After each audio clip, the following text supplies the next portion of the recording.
दोस्तों, स्वागत है आपका अपनी YouTube channel Rohit Goswami law classes में। और आज हम आपको कराने वाले हैं LLB थर्ड ईयर, सेम आपका फिफ्थ, एक्ट आपका लैंड लॉ यूपी। इसका पूरा नाम है रेवेन्यू कोड 2006, जिसे हम हिंदी में उत्तर प्रदेश राजस्व विभाग 2006 कहते हैं। और इसका अपना कोड, सब्जेक्ट कोड है 5004। क्वेश्चन नंबर है हमारा 19। और आज का जो क्वेश्चन है वेरी वेरी इंपॉर्टेंट है। जैसा कि आपको पता है, मैं वही क्वेश्चन आपको प्रोवाइड कराता हूं जो आपके लिए एग्जाम के लिए बहुत ज्यादा महत्वपूर्ण होते हैं। आज का जो क्वेश्चन है 95% महत्वपूर्ण है। 95%। इसके जो आने के जो चांस रहते हैं 95%, यानी 5% ऐसा होता है जब वो नहीं आने आता है। ठीक है। और ये अक्सर आपका 4, 5 और 10 नंबर में आता है।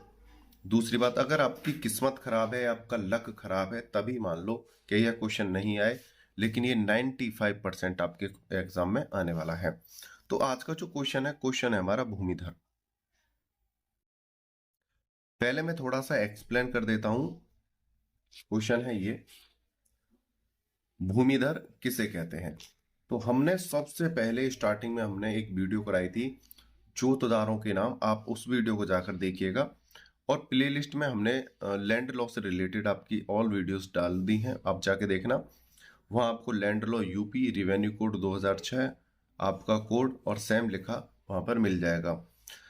बात करते हैं भूमिधर। भूमिधर एक नाम है, क्या है? नाम है। तो इसको हम कैसे जानेंगे? यहां पर है जोत।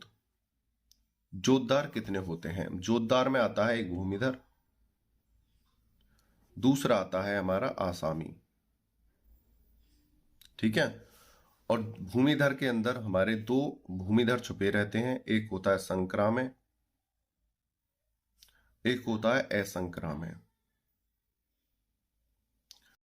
ये जो संक्रामय और असंक्रामय जो भूमिधर होते हैं, ये ऐसे भूमिधर होते हैं जो इनके पास हमने एक देसी भाषा में हम बोलते हैं दादा लाई जमीन। दादा लाई मतलब ये हमारे दादा परदादा के समय से ही हम पर चली आ रही है। ठीक है।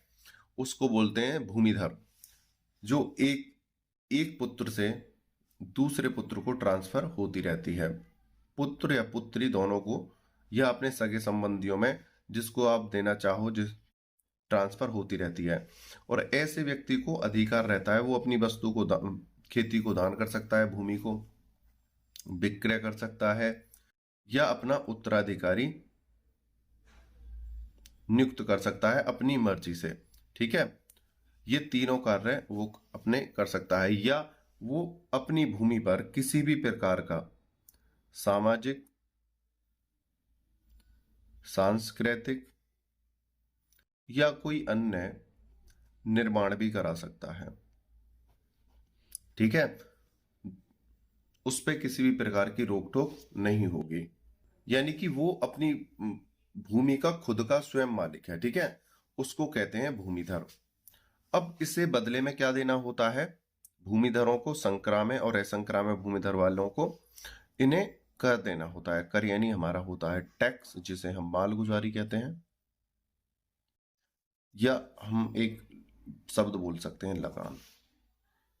अब चलते हैं अपने क्वेश्चन की तरफ। क्वेश्चन में चलने से पहले आपने अगर इस चैनल को सब्सक्राइब नहीं किया तो प्लीज इसे सब्सक्राइब कीजिए। लाइक भाई आप बहुत कम करते हो, पता नहीं आप क्यों नहीं करते हो। अगर वीडियो अच्छी नहीं लगती है तो बताओ, लाइक करा करो यार, इतनी मेहनत करता हूं मैं आपके लिए। एक 100 व्यूज पे 1 लाइक 2 लाइक देते हो आप, यानी कि आपको वीडियोस अच्छी नहीं लगती हैं। हमारा रोहित गोस्वामी लॉ क्लास के नाम से एक व्हाट्सअप चैनल भी है, उसे आप फॉलो कीजिएगा। वहां आपको लॉ से रिलेटेड आपको notification, update and news provide कराई जाएंगी। लिंक अगर नहीं मिलता है, वैसे लिंक डिस्क्रिप्शन में है, तो आप इस नंबर पे हमें व्हाट्सअप मैसेज कर सकते हो, हम लिंक आपको प्रोवाइड करा देंगे। अगर किसी को पीडीएफ नोट चाहिए तब भी आप हमसे इस व्हाट्सअप नंबर पे संपर्क करके हमसे खरीद सकते हो। अब चलते हैं क्वेश्चन की तरफ।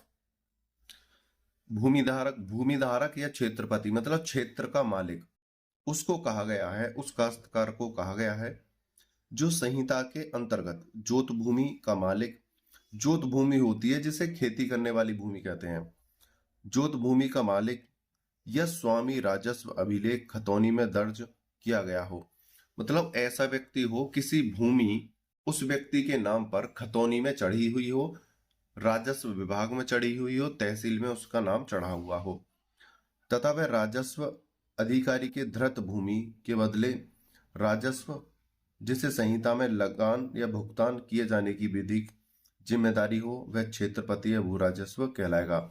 यानी कि यहां पर बोला है, सबसे पहले तो भूमि धारक उसे कहा जाएगा कि जिस भूमि पर उसका धारण है, अधिकार है, उस भूमि पर उसका नाम खतौनी में और खसरा में चढ़ा हुआ हो और वो तहसील में दर्ज हो। दूसरा, उस व्यक्ति के ऊपर लगान और कर देने का अधिकार हो उसी भूमि पर, ठीक है, तब वो भूमि धारक कहलाएगा। जैसे ए है,